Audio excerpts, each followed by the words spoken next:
Buenas tardes. Quería comenzar esta segunda entrevista diciendo que, según las encuestas, 1 de cada 5 personas en España consume de forma activa benzodiazepinas. Seguro que aquí a más de uno nos suena lo que es la palabra diazepam, alprazolam, lorazepam, tranquimacin. ¿Hay realmente una justificación médica para tomarlo? ¿O realmente forma parte de una lista de nuevas adicciones que ocultan un problema más profundo? Vamos a hablarlo hoy con el psicólogo Mariano Hernández Barahona Palma. Un aplauso para él, por favor.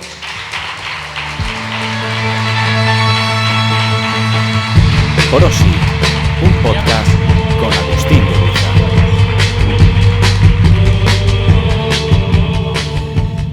¿Qué tal? ¿Cómo estás? Muy bien. ¿Bien? Muy bien. ¿Qué te parece mi pueblo? Pues nada, un buen arranque. Buen arranque, una ¿no? actividad estupendo, ¿no? Buen arranque. Mariano, ¿qué hay detrás? ¿Qué hay detrás de ese consumo exacerbado hoy día que se está normalizando? Sí, sí. Cada vez las personas, yo he querido titular estas entrevistas porque cada vez somos más infelices. Sí. ¿Qué hay detrás de ello? Cuando tú dabas el dato del porcentaje de consumo de tranquilizantes que hay en España, somos ahora mismo el primer país en consumo de ansiolíticos de la Comunidad Europea, como con más detalle, ¿no? Pues mira, yo creo que tiene que ver con cuestiones realmente de fondo, ¿eh?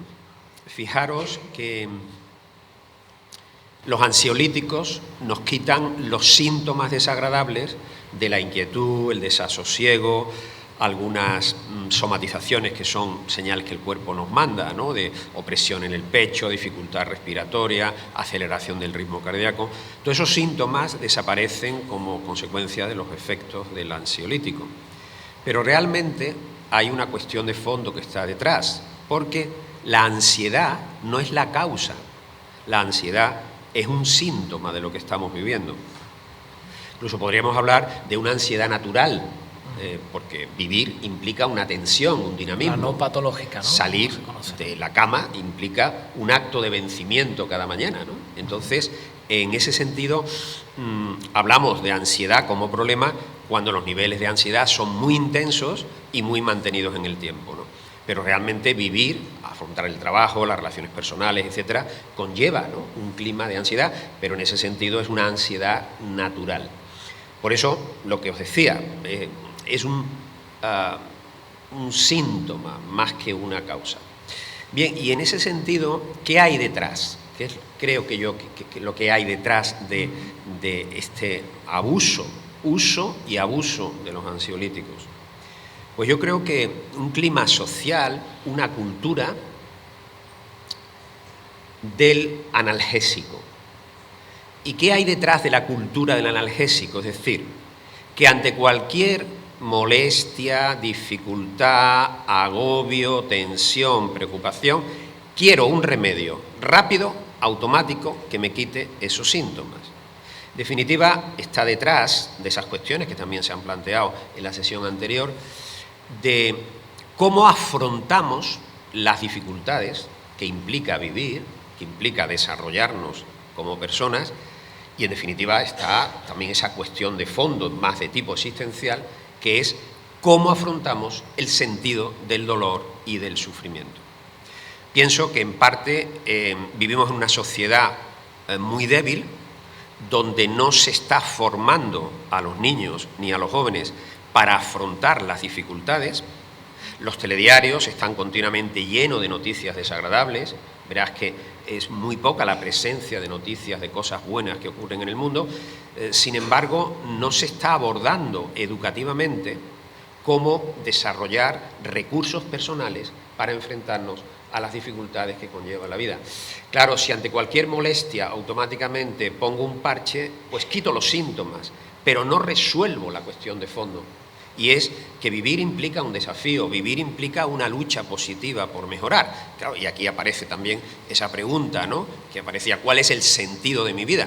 Porque si tengo un sentido claro, pues obviamente eso me va a servir de motor para generar también recursos que me ayuden en ese aspecto. Hoy día, viniendo un poquito a colación a lo que estamos hablando, no solo se produce esa adicción a lo que son los ansiolíticos, ¿no? ¿Qué repercusiones tiene la dopamina rápida a la que nos vemos sometida a través de redes sociales? Sí. A través de... Sí, estamos en un contexto dopamínico, ¿no? Es decir, la dopamina, sabéis, es una sustancia bioquímica que segregamos de modo natural y que se conoce como la sustancia del placer. Vemos que ante determinado tipo de estímulos, pues la producción de dopamina se incentiva, se desarrolla, ¿no? Por ejemplo, pues, que has hecho alusión, ¿no? Esta cuestión de fondo hemos partido de los ansiolíticos, pero realmente, si os fijáis, estamos en un contexto adictivo, ¿no? Es decir, es tremenda la presencia de trastornos de dependencia problemática o adictiva en amplísimos sectores de la población, incluyendo ya, pues, por supuesto, a los jóvenes y también a niños, que muchas veces resulta sorpresivo, ¿no? Como niños ya de 8, 9 o 10 años tienen ya unos niveles de enganche, cuando menos problemáticos, al tema de las tecnologías digitales, ¿no? Pero pensar, por ejemplo, que el impacto que tiene en nuestro sistema nervioso el consumo de un vídeo pornográfico, pues es superior al impacto de una dosis de cocaína.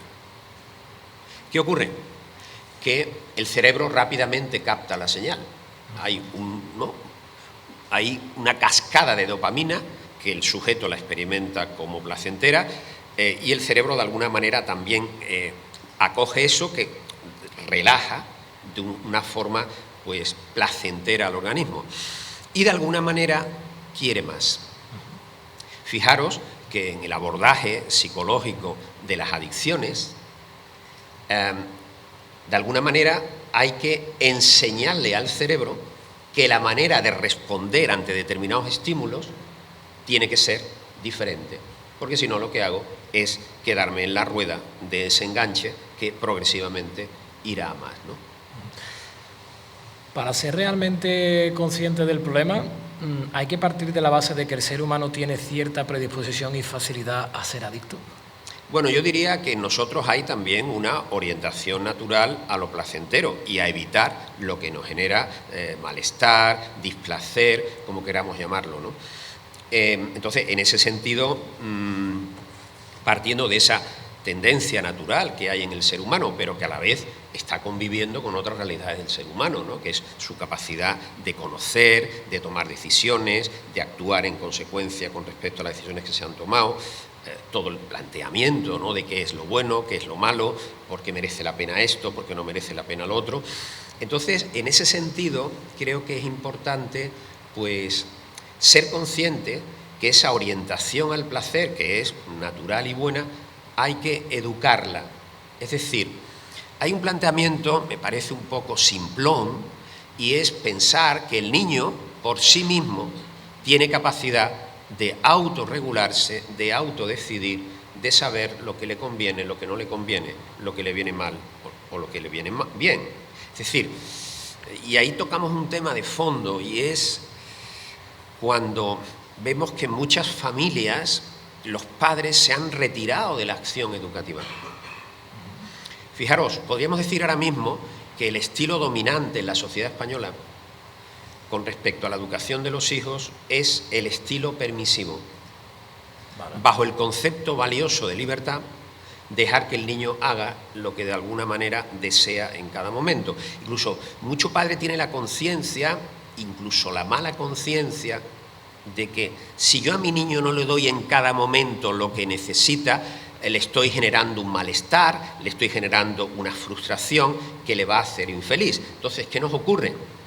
Que a un niño al que se le facilita todo y se le da todo, ¿sabéis qué ocurre?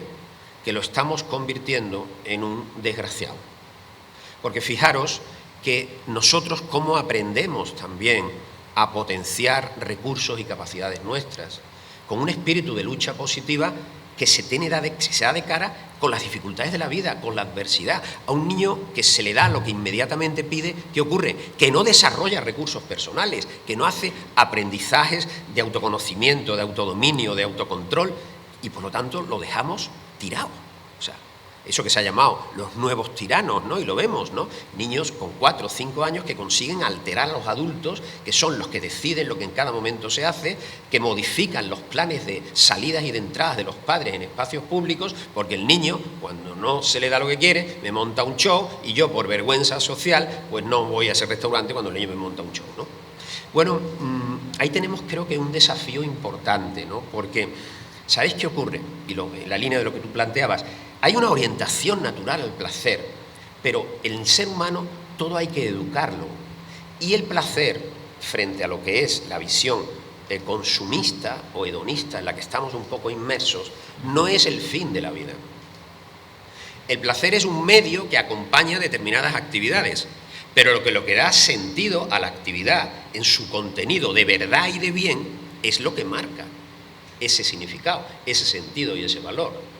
Ahí estamos ante algo muy de fondo en lo que estamos viviendo, ¿no? Y es que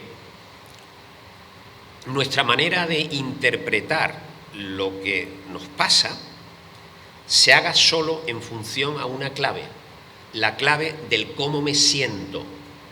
Si me siento bien es bueno, si me siento mal es malo. Claro, las emociones nos transmiten información, pero no deciden por nosotros, no viven por nosotros, no identifican solo con la emoción lo que está bien y lo que está mal, lo que es bueno, lo que es verdadero, lo que merece la pena. Ahí tienen que entrar otras instancias de nuestra personalidad, como son pues la inteligencia, la voluntad, que son claves, ¿no?, para un desarrollo verdaderamente humano, ¿no? En ese sentido, el placer tiene un valor de medio. Es lo que acompaña el resultado de determinadas acciones. Pero si algo que tiene un valor de medio lo coloco como el fin de mi actividad, aquello se pierde el sentido y se desnorta. De hecho, fijaros que todo inicio de una actividad que potencialmente puede terminar siendo adictiva, se experimenta como placentera. Desde el consumo de sustancias, ¿no?, determinado tipo de drogas, alcohol, etcétera, como las adicciones psicológicas, ¿no? Pues la adicción a las redes sociales, la adicción a Internet, la adicción a la pornografía, la adicción al trabajo, la adicción a las compras. Toda esa actividad genera un estado de disfrute, de placer, cuando uno lleva aquella actividad a cabo. Pero ¿qué ocurre? Que si yo me mantengo en función de lo que demanda ese estímulo, mi proceso de enganche va a más y voy perdiendo progresivamente el control de mis actos, y aquello que inicialmente se convertía en algo placentero empieza a convertirse en algo que me genera angustia, desazón, malestar, ansiedad, incapacidad. ¿no? Genera muchísima ansiedad, ¿no? Porque realmente tiene, claro, no hay ese arma de doble filo, ¿no? Niveles altos de ansiedad, ¿no? Incluso, fijaros, ¿no?, cuando una persona ya ha desarrollado una conducta, podríamos decir, adictiva, porque eso va teniendo como niveles, grados, ¿no?, de implicación, la persona tiene una visión tremendamente negativa de sí misma. Se siente perdido, desorientado, no sabe quién soy, se le va perdiendo el significado a realidades de la vida importantes, como son el trabajo, la vida familiar, las relaciones con los amigos, las aficiones, los valores, porque todo se va centrando en cómo... Fijaros, la luna de miel de los enganches es muy corta, porque a partir de un momento determinado yo sigo consumiendo para reducir el nivel de ansiedad que me genera malestar. Claro, por ahí o rompemos el bucle o eso progresivamente nos atrapa. ¿Qué repercusión tiene hoy día ese, por ejemplo, enganche? Que, oye, que yo no estoy libre de pecado, que formo parte también de ello. Es una máquina perfecta. Estamos todos afectados. O sea, es una máquina perfecta. ¿Qué repercusión tiene, por ejemplo, pasar tantas horas en Instagram, en Facebook, viendo vídeos en TikTok, nosotros lo vemos como realmente, bueno, le voy a recompensar a mi cuerpo si he tenido un día muy duro de trabajo, pues ahora me voy a recompensar del modo que mi cerebro me pide, que es esa dopamina rápida, es ese camino rápido, cuando realmente deberíamos hacer todo lo contrario. Es decir, esto no es realmente lo que necesita mi cerebro. ¿Qué repercusión tiene el hacer eso diariamente durante...? Pues mirar, si eso no se educa de una manera en la que el uso de las nuevas tecnologías, Internet, las redes sociales, ocupa un espacio, pero un espacio delimitado y definido. Pensar que un hijo nuestro de 10, 12 años tiene capacidad de autorregular el uso de eso es una ingenuidad brutal. Es que el niño ya se dará cuenta de que termina siendo aburrido y que preferirá jugar con otros o salir, ¿no?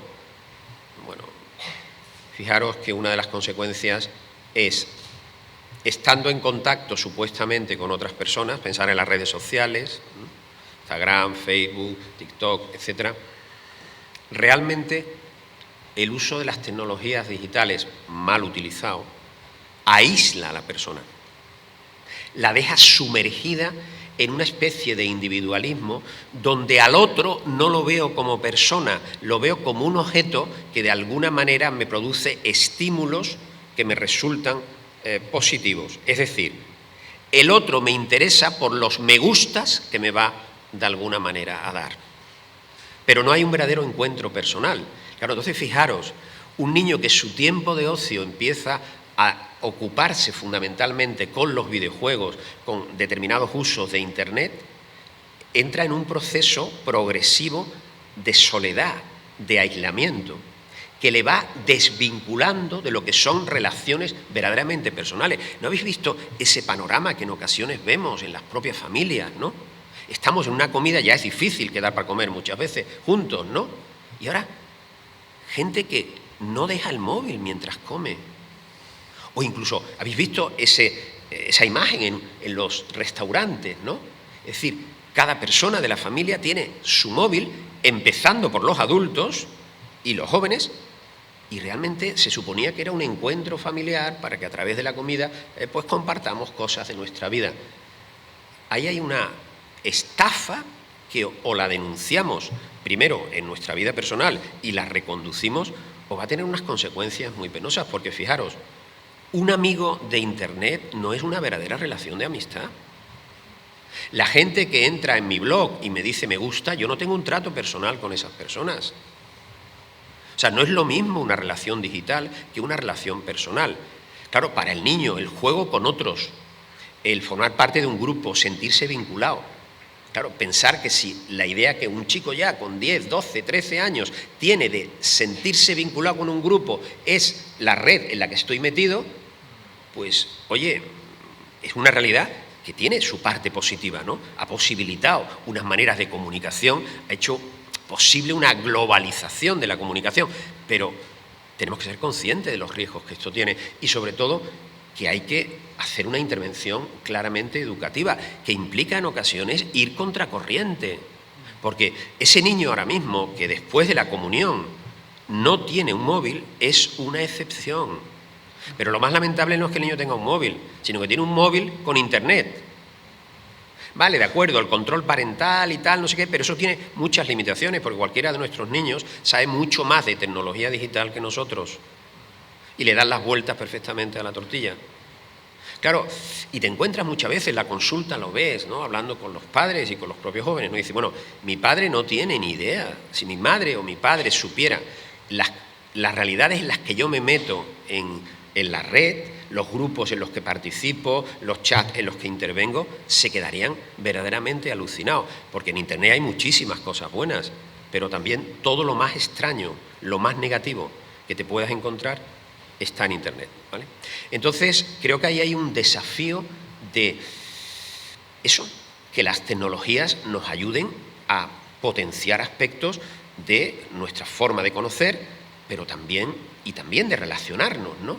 Pero que eso no sea un sustitutivo. Sabéis ya, el otro día lo leía en un estudio americano sobre causas de las crisis matrimoniales actuales, de las 5 primeras, Una era la pornografía en el matrimonio. Impresionante, ¿eh? Pero está ahí también el uso de Internet. Resulta que tenemos poco tiempo y cuando llega la noche y tenemos un espacio ahí de mirarnos a la cara y poder compartir, cada uno con su móvil. No tengo delante la cara del otro, de la otra, tengo una pantalla. Y esto un día y otro y otro y otro. Claro, y tú dices, oye, es que hablo más con un amigo o una amiga del chat o de la red social que con mi marido, con mi mujer, con mi hijo, con mi hija, con mi padre, con mi madre. Se le da como más valor a esa dopamina rápida, ¿no? Hay otra hormona, ¿no?, que me voy a aventurar un poco. Creo que la oxitocina realmente se produce más cuando tienes una relación más real, ¿no? Sí, lo que pasa es que la oxitocina, todos tenemos oxitocina, pero sabéis que la oxitocina se le llama también la sustancia de la comunicación, de la afectividad. En este sentido, incluso de modo natural, el organismo de la mujer está mucho más predispuesto y, de hecho, produce mucha más oxitocina que el del varón. Y es que la mujer viene preparada pues para el tema del embarazo, de la maternidad y de la atención, ¿no? También los varones tenemos oxitocina y efectivamente, es decir, cuando implementamos relaciones verdaderamente pues personales, pero ¿cuál es un poco la trampa de confundir una relación real con una relación digital? Que realmente yo no estoy conociendo al otro, además pensarlo bien. En las redes sociales, uno qué cuenta, uno de qué habla, uno qué fotos pone, lo que a uno le gustaría ser, la imagen más atractiva. Es decir, las personas no cuentan quiénes son, sino quiénes les gustaría ser. Por lo cual ya están transmitiendo una visión distorsionada de ellos mismos. Y desde el punto de vista del usuario, se va produciendo un fenómeno también muy interesante, que es bueno identificarlo. Como la gente solo saca lo bien que le va, lo guapo que son, la cantidad de contactos que tienen, la cantidad de sitios en los que han estado, se genera un clima proclive a verdadero desarrollo de sentimientos de envidia. Por lo cual, no hay un conocimiento realista, hay una distorsión, porque uno no presenta quién es, sino quién le gustaría ser, y luego se están generando sentimientos, oye, ¿por qué esta tiene más me gustas que yo? ¿Por qué tiene ese ambiente? ¿Por qué tiene esa forma de vestir? ¿Por qué tiene...? Y entonces se va generando, además ocurre que todo lo que vemos en Internet en gran medida es fachada, formalismo, apariencia. ¿Qué hay detrás en la vida de esa persona, en sus sentimientos, en sus inquietudes, en sus anhelos, en sus sueños, en sus miedos, en sus inseguridades? De esto se habla muy poco, ¿no? Realmente el comportamiento que tenemos en Internet, las redes sociales, yo lo percibo como una mentira ontológica, ¿no?, hacia lo que es la esencia del ser humano. Se está creando como una doble identidad y yo creo que eso tiene consecuencias, ¿eh? Tiene consecuencias muy grandes porque una persona cuando realmente toma una doble identidad está produciendo una mentira. ¿Qué repercusiones tiene crear una mentira en la vida y en el... Sí. ¿Contribuye la mentira al vacío existencial que esa persona luego pueda tener? La mentira es la no verdad de quién soy yo como ser humano, como persona, como hombre, como mujer. Entonces nos vamos construyendo una imagen de nosotros mismos a base de un juego de apariencias, de fachadas, de la imagen que yo transmito, y si esa imagen es una imagen de éxito, que va a ser recompensada con la aprobación por el otro. Claro, por lo cual se genera un clima de tensión interior de, hay gente que le dedica varias horas al día a la foto que voy a poner hoy en Facebook o en Instagram, ¿no? Es decir, como de esto. Claro, entonces tú dices, bueno, ¿y realmente esa foto recoge toda la humanidad que hay en mí? Entonces se va produciendo un fenómeno de fracturación de la persona, de su personalidad, que si no se conduce bien, pues va a terminar generando muchas situaciones de inestabilidad interior, de insatisfacción, y ya empezamos con la sintomatología. sintomatología ansiosa alta, alteraciones del estado de ánimo, y como, bueno, pues eso no me gusta y tal, pues rápidamente, pues el otro día decía un psiquiatra, ¿no?, que de cada 5 personas que ahora mismo está tomando ansiolíticos, realmente solo necesitaría una. O medio, ¿no? Claro, ¿qué ocurre? Que hay que generar espacios, primero en el propio ámbito de la vida cotidiana de uno, espacios en la dinámica familiar, espacios en las relaciones de amistad, espacios en la vida social y en todas las formas de participación que lleva pues la vida social, ¿no?, desde una comunidad pues de la parroquia hasta la comunidad de una afición que tenemos en común, el tema deportivo, etcétera, ¿no? Pues las cuestiones también de tipo social, cultural. Claro, todo lo que no tira de nosotros hacia arriba, pues nos empobrece, nos limita. Tenemos limitaciones por el hecho de estar vivos, ¿no?, y no podemos hacer lo que nos da la gana, y tenemos limitaciones físicas y limitaciones psicológicas y mentales, etcétera, pero tenemos un enorme potencial de mejoría. Claro, mejorar ¿en función de qué y para qué? Pues podríamos decir de entrada, para ser más personas. Fíjate que nosotros lo que somos se nos ha dado, pero tenemos, la vida es un don que hemos recibido sin pedir nosotros permiso, y con esa realidad viene un paquete de potencialidades que, eso sí, nosotros tenemos la responsabilidad de cómo lo vamos a desarrollar, ¿no? ¿Realmente nos ilusiona ser más personas, ser mejores personas? ¿O cambiarlo eso por tener una imagen atractiva y tener éxito? Y vemos muchas veces la vida tan corta que tiene el éxito, ¿no? Lo que hoy, pues sí, me ha generado una cierta satisfacción, ya mañana, pues no me siento así.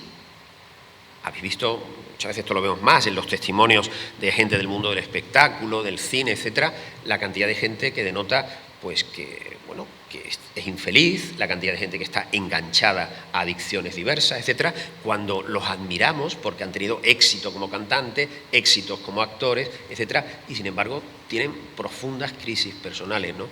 Porque creo que a un ser humano no lo puede llenar simplemente disfrutar de situaciones meramente placenteras, ¿no? Pensar en ese sentido que el componente consumista tan fuerte de nuestra sociedad, o esa orientación a ser eficaz, a ser productivo, no da cuenta de la realidad humana, solo de una parcela de ella misma. Y sobre todo tiene una cuestión que no nos dice el sentido, el valor. ¿Dónde está la verdad de quién soy yo? El bien de mi realidad como ser humano.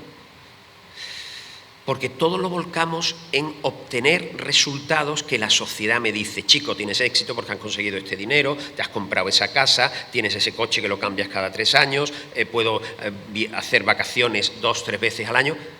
Sí, realmente uno se siente feliz haciendo cosas simplemente porque me dicen que eso es lo que es ser guay, o lo que se lleva, o lo que transmite una imagen. Si fuéramos sinceros, nos daríamos cuenta que, bueno, la orientación, como decíamos al principio, al placer, nos produce una vida cómoda, pero todos sabemos que la comodidad no necesariamente nos hace felices. Para realmente estar en una dinámica de felicidad, tenemos que orientarnos. A mí me gusta mucho emplear esta expresión. Creo que hay una presión muy fuerte a orientarnos a lo productivo, a lo eficaz, a lo materializable, a lo consumible.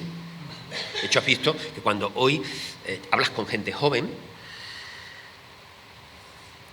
la pregunta más habitual no es ¿por qué?, ni qué sentido tiene esto, ni qué valor tiene esto, sino ¿esto cómo se utiliza? ¿Esto para qué sirve? ¿Esto qué aprovechamiento se le puede sacar? Esa mentalidad utilitarista ha ido ganando terreno en nuestra sociedad. Y frente a esa mentalidad, creo que lo que nos hace verdaderamente humanos, a mí me gusta emplear esa palabra, ¿no?, es la orientación a la fecundidad. ¿Qué implica tener una vida fecunda?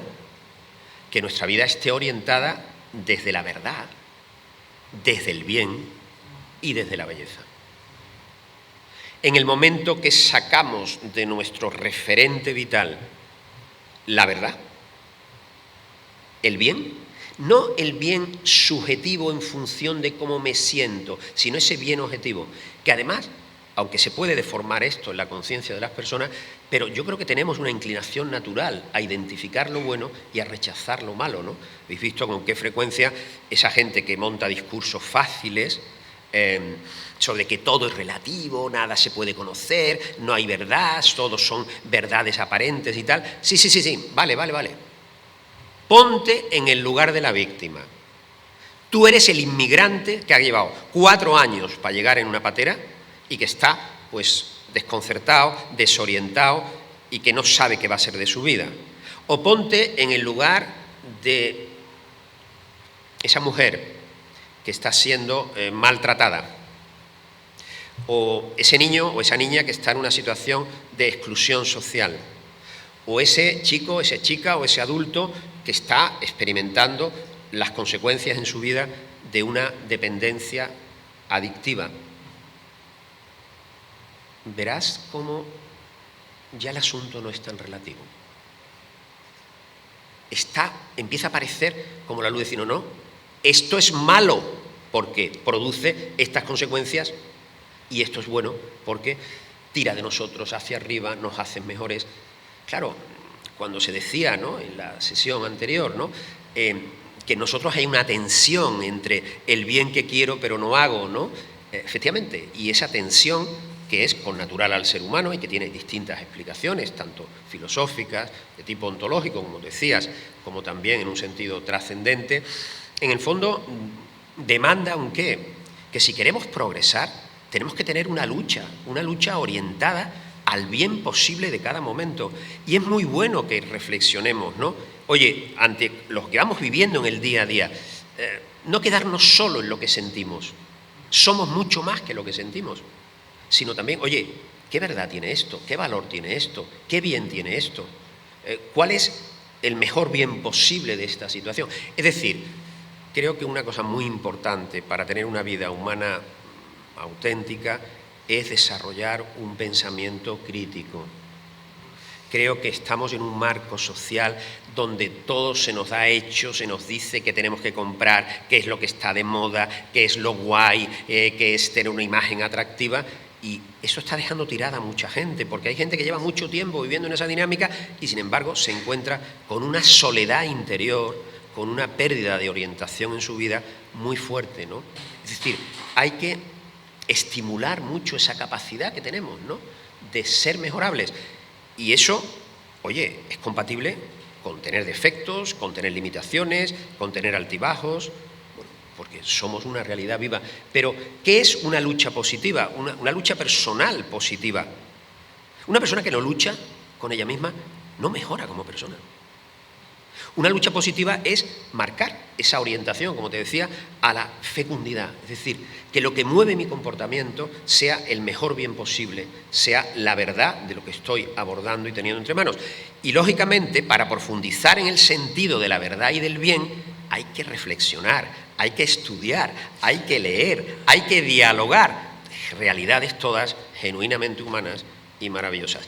Tú dices, oye, es una pena, tío, el disfrute del diálogo, el disfrute de la tertulia, el disfrute de lo que estamos ahora mismo viviendo, todos los que estamos aquí presentes, ¿no? No podemos permitir que una tecnología, por maravillosa que sea, y lo es, por las aportaciones también que conlleva, deshumanice nuestras relaciones personales. Y la tecnología está a nuestro servicio, no a nosotros en función de ese servicio, ¿no? Porque creo que ahí, queriendo tener una vida buena, terminamos teniendo muchas veces una vida de supervivencia, ¿no? Aparte, mira, actualmente yo pienso que las redes sociales, viniendo un poquito a colación con lo que hemos estado hablando antes, contribuye mucho a esa necesidad mesianítica, porque al final las redes sociales están todo editado, vende algo realmente que no existe, ¿no? Bueno, Mariano, aparte de psicólogo clínico, es licenciado en filosofía. Pienso que es una de esas personas que su palabra es capaz de marcar un antes y un después en la vida de las personas, sin lugar a dudas, lo digo por mi propia experiencia. ¿Qué le dirías a una persona hoy día? Ojo lo que te voy a decir, ¿eh? Hay personas que piensan que tu profesión es intrusista. Es intrusista. Sin embargo, ¿qué le dirías a esas nuevas generaciones que están pagando 10.000, 12.000, 20.000 por tener un mentor que no tiene absolutamente ningún tipo de formación en la vida, que se aprovecha de las personas que están pasando por un vacío existencial muy grande? Hay mentores y mentores. Por supuesto que hay mentores y mentores, pero yo soy muy crítico, no quiero nombrar aquí a alguno, aunque más o menos el que esté en las redes sociales sabe un poquito con quién estoy, de quién estoy hablando, ¿no?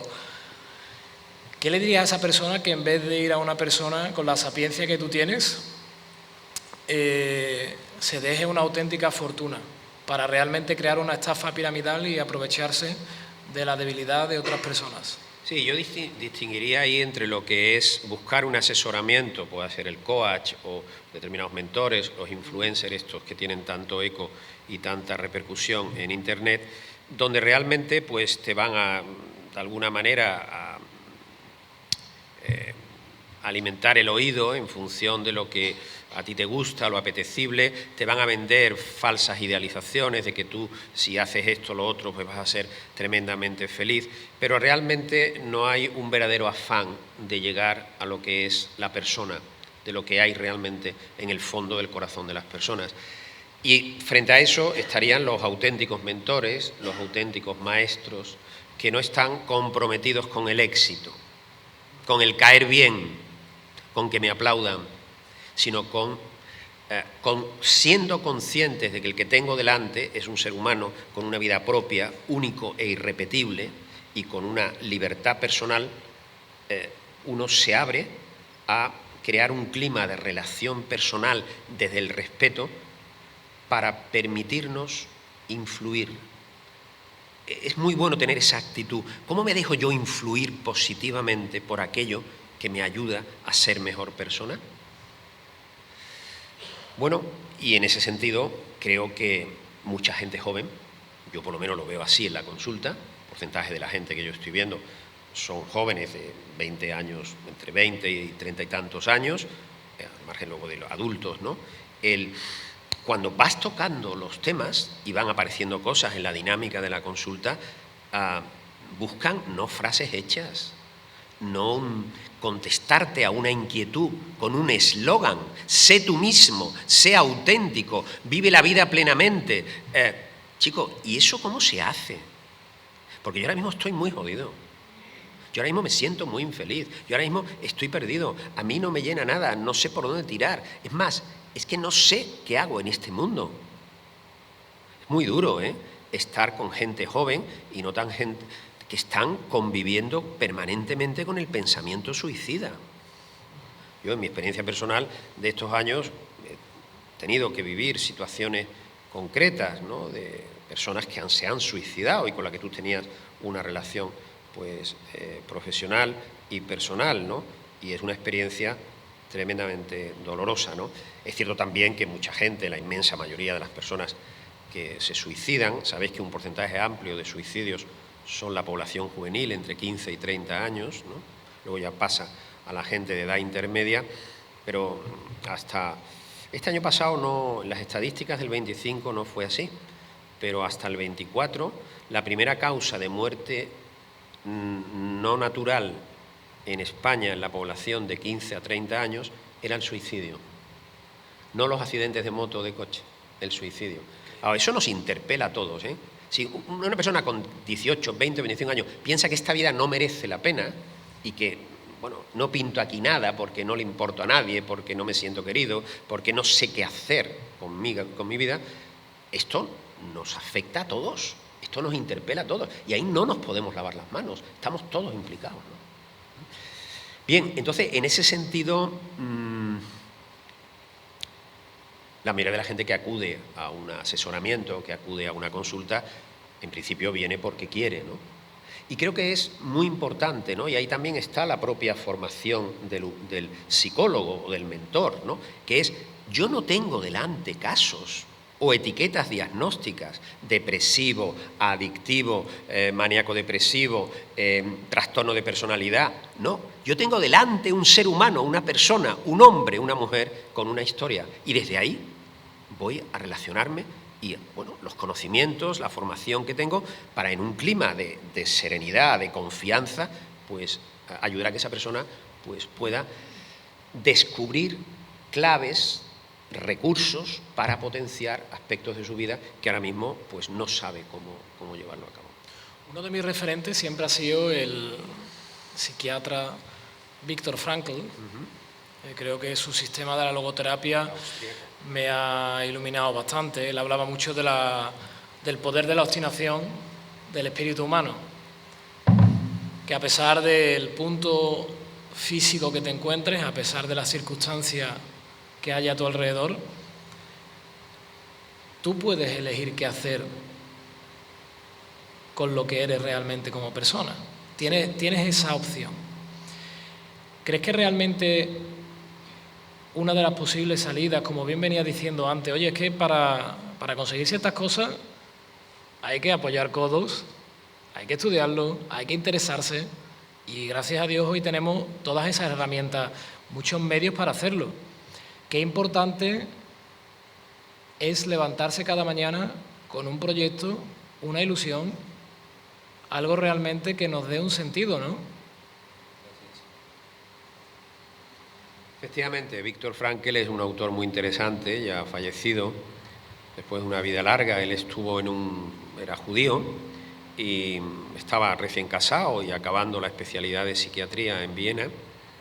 Y bueno, pues con la movilización esta de judíos y tal, pues lo llevaron a un campo de concentración y consiguió sobrevivir. De hecho, su primer libro más conocido es un psiquiatra en un campo de concentración, que en España, porque está junto con el relato del campo de concentración, un resumen de su doctrina psicológica, que se llama La logoterapia, que se llama El hombre en busca de sentido, que es un libro, que es un bestseller que cada año se reedita, ¿no? Porque no para, y es del año 48 o 49, ¿no? La publicación de ese libro, que si no habéis tenido la oportunidad os lo recomendaría que leyerais, porque profundiza de un modo muy rico, humana, y también con los conocimientos que él tiene en su formación, pues como psicólogo, como médico, como psiquiatra, de la importancia del sentido para vivir. Él tiene una tesis de fondo que es muy interesante, y es que detrás de muchos de los trastornos que tenemos en la sociedad contemporánea, trastornos de ansiedad, trastornos de conducta, trastornos del estado de ánimo, hay un fondo de vacío, de falta de sentido, de falta de significado. Es decir, cuando una persona no le encuentra sentido a su vivir, más fácilmente enferma también a nivel mental, a nivel interior, a nivel emocional. Y a la vez, los valores de significado y de sentido son motores que generan salud mental, salud emocional, salud vital, ¿no? Y efectivamente, luego él hace un trabajo espléndido, porque decía, oye, la gente que sobrevivimos a los campos éramos los más fuertes. Dice, yo estudiante, tal, yo no he trabajado en mi vida. En el barracón que yo estaba había tíos que eran robles, ¿no? Trabajaban agricultores, tal, era tío súper fuerte. Sin embargo, mucha gente moría, ¿no? Pero moría y va en la línea de lo que tú comentabas, ¿no? Y es muy impresionante. La gente que sobrevivió no fueron los más fuertes, sino los que fueron capaces de encontrarle un sentido, potenciando su vida interior, porque su vida exterior, ¿qué era? Eran cadáveres ambulantes, un frío de muerte, una malísima alimentación. Cuenta que al principio fueron campos de trabajo, ¿no? Y luego ya en la parte esta final, campos de exterminio. Pero de hecho él estuvo en Auschwitz, y Auschwitz durante mucho tiempo, hasta la llamada solución final, pues fue un campo de trabajo, ¿no? No, realmente no eran las fuerzas físicas, era la gente que supo conectar en esa situación con su mundo interior de valores y de significado, el amor a su mujer, a sus hijos. La gente que supo conectar con Dios en esas situaciones salieron adelante. Era impresionante cuando contaba cómo utilizaban una técnica de manipulación psicológica los que dirigían el campo, diciendo que cuando llegaban las Navidades, pues iban a liberar a una poca de gente, ¿no? Es decir, y entonces para que siguieran produciendo en la etapa de campo de trabajo, ¿no? Que pusieran esfuerzo, porque cada vez, lógicamente, la gente rendía menos porque estaban cada vez más debilitados, ¿no? ¿Qué ocurría? Que cuando llegaba Navidades, pasaban las Navidades, eso no lo llevaban a cabo. En el mes de enero se moría un montón de gente. Cuando perdían la esperanza, perdían la ilusión de que eso, en el fondo, claro, ahí se plantea un tema muy fuerte para todos nosotros, ¿no? El sentido de la esperanza. Fíjate que cuando hablamos de tener esperanza, partimos de una situación compleja, difícil, de algo que nos está generando un nivel de sufrimiento. Sin embargo, hay la confianza de que un bien mayor es posible, ¿no? Hay esperanzas a nivel humano, pero también llega un momento, ¿no?, cuando las cosas se ponen muy en el límite, donde realmente pues, se plantea el tema de Dios, ¿no? Es decir, claro, si una persona tiene confianza y esperanza en Dios, no hay mal que no pueda ser vencido, ¿no? Porque la última palabra no la tiene el hombre, ¿no? Impresionante cuando, pues, decía Viktor Frankl, ¿no?, que el ser humano es un ser con una capacidad de vileza brutal. Toda la gente esta que maltrataba a las personas que estaban en el campo de trabajo, y a la vez un ser que es capaz de entrar musitando una oración en la cámara de gas. Bueno, así somos, ¿no?, en esa especie de dicotomía que hay en nosotros, ¿no? Sí, no es un lujo encontrarle razones. Necesitamos razones para vivir, razones para amar, razones para luchar. Pero claro, razones vivas, porque tú has visto muchas veces los intelectuales hacen grandes argumentos y planteamientos, sí, pero luego, oiga, ¿usted eso lo lleva a su vida cotidiana? Porque a mí lo que me impacta, lo que me llega, lo que me influye, es lo que vivimos cada día, ¿no? Y en ese sentido yo diría también algo muy importante, me parece, ¿no? No sé, seguro que los aquí presentes de un modo o de otro lo habéis vivido a través de muchas experiencias. Lo que en la vida no aceptamos, no lo podemos trabajar, no lo podemos transformar. Por eso cuando nos negamos a aceptar que la vida comporta dolor y sufrimiento y nos rebelamos contra eso o simplemente buscamos el analgésico en forma de lo que sea, estamos no contestando a la pregunta ni dándole solución al asunto. Cuando una persona acepta sus dificultades, puede seguir mejorando como persona. Una persona que no acepta lo que le ocurre se queda fosilizada, atascada, bloqueada, e incluso aquello termina siendo algo que me somete, no algo que me libera. ¿Cuánta gente se termina reconciliando con ellos mismos, con su familia, con Dios, en el lecho de muerte, en los últimos días de su vida, en su última etapa? Creo que es muy interesante saber que tenemos todos los días oportunidades para, en ese sentido, pues, trabajar esa mejoría personal, ¿no? ¿Puede la búsqueda de un sentido y la implementación de unos buenos hábitos sacarnos de esta adicción a las benzodiazepinas? Bueno, es que si no construimos hábitos positivos, lo que en un lenguaje tradicional se han llamado virtudes y lo que podríamos llamar fortalezas, no salimos adelante. Pensar una cosa, tú piensas en tu vida aspectos de nuestra personalidad que hemos desarrollado. Si una persona, por ejemplo, decimos menganito o menganita es una persona muy trabajadora, ¿cómo se ha construido eso? Día a día, a través de muchos vencimientos. Esa persona se levantaba días que no tenía ganas de ir a trabajar, y en su trabajo ha habido dificultades y se ha enfrentado y ha buscado soluciones y ha tenido que tolerar cosas que no depende de uno cambiarlas, pero que hay que afrontarlas y asumirlas para poner la mente en lo que más depende de mí. Bueno, si no construimos hábitos positivos que requieren inteligencia y voluntad, no desarrollamos algo. Una persona no es sincera porque un día te cuenta su vida. Una persona tiene la fortaleza de la sinceridad porque habitualmente tiende a decir la verdad sobre lo que piensa, lo que siente y lo que hace. Una persona no es generosa porque un día pues vacía su bolsillo y te da todo lo que tiene. Claro que sí, que ha hecho un acto de generosidad, pero la generosidad como fortaleza es el resultado de ir desarrollando contenidos concretos, actos de generosidad concretos en continuidad. Por supuesto, todo lo que trabajamos nosotros está sometido a limitaciones. Y estoy luchando por ser sincero y un día pues me dejo llevar por la comodidad de la mentira para escurrir el bulto. Pero rectifico, por ahí no, tío. ¿Vale? Entonces, claro, es decir, si tenemos razones para vivir, detrás de todo proceso que puede terminar siendo adictivo, hay un vacío existencial que la persona no sabe llenar. En muchos casos es la soledad, el desamor, no sentirse querido, no sentirse amado por nadie, el no saber cómo manejar lo que significa estar en este mundo y vivir y tal, ¿no? Sobre todo cuando nos encontramos que la mayoría de la gente no nos da respuestas de fondo, sino que da, lo que decíamos antes, eslóganes, ¿no? Ante un problema de fondo te da un caramelo. Sí, te endulza el paladar, pero no te resuelve la cuestión, ¿no?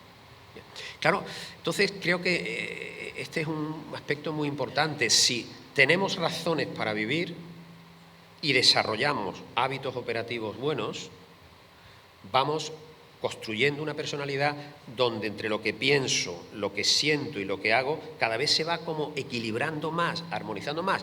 Por supuesto hay luchas, hay altibajos, hay errores, hay subidas, hay bajadas, pero aquello tiene un dinamismo que va hacia adelante, que nos mejora, ¿no? Pensar que una persona puede salir de un tema adictivo sin generar hábitos alternativos constructivos es un engaño, ¿no? Es un engaño. De hecho, hoy hablaba con una chica, ¿no? Una chica estupenda, ¿no? Es decir, porque además que ha habido que ingresarla por un tema de anorexia, ¿no? La conocierais, una chica sensible, estupenda estudiante, pero chico, pues se ha enfermado, ¿no? Y bueno, estaba tan deteriorada la situación que o se le ingresaba o había serio peligro de que, bueno, en este caso si uno deja de comer se muere, ¿vale? Pues es curioso porque ahora que afortunadamente el tema ha ido muy bien y ya casi está a punto de que le den el alta, pero han sido meses, meses internada y bueno, y además estaba súper deprimida, parálisis en los estudios, alterado todas sus relaciones de amistad, sus relaciones familiares, todo estaba tremendamente distorsionado. Claro, el otro día estaba con ella, ¿no? Y era muy bonito cuando te decía los nuevos hábitos que ha adquirido en su manera de relacionarse con la comida. Hábitos diarios. Importante. No son, claro, porque si no hay hábitos, no hay transformación, no, hábitos positivos. Igual que cómo nos metemos en el pozo, pues, oye, desarrollando hábitos negativos, ¿no? Yo, Mariano, creo que lo que hemos hablado hoy, sin lugar a dudas, va a servirle muchísimo a las personas que estamos aquí hoy y a todos los que nos vayan a ver en Internet. Ha sido un placer también hablar contigo. Aquí estamos todos en el mismo bote, ¿eh? Sin lugar a dudas. Cada día para cada uno de nosotros, como seres humanos, como personas, es un desafío, una lucha, pero me gustaría que lo vierais desde no ver las dificultades como obstáculos que me paralizan, sino como oportunidades para seguir creciendo y mejorando como persona. Bueno, ya sabes que en este programa queremos brindar siempre por ello. Estupendo. Así que espero que pues lo nada, que hemos hablado placer. sirva para las personas. Gracias. A todos vosotros.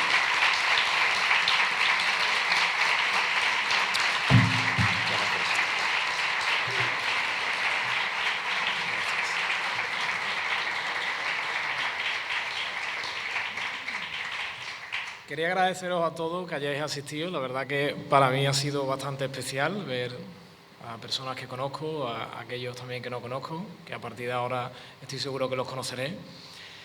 Antes de terminar el día de hoy quería agradecer a ciertas personas que están contribuyendo muchísimo para que esto se esté realizando. En primer lugar quiero agradecer al Ayuntamiento de Ginés, a Virginia, a Romualdo Garrido por esa predisposición siempre en ayudar y fomentar los eventos culturales, y una vez más reiterar mi agradecimiento profundo a los invitados que han venido, a Mariano, a Manuel y también a mi querido amigo David, que anda aquí con su hijo haciendo que esto sea posible. Os deseo muy buena tarde de domingo y os espero en las próximas ediciones. Muchas gracias.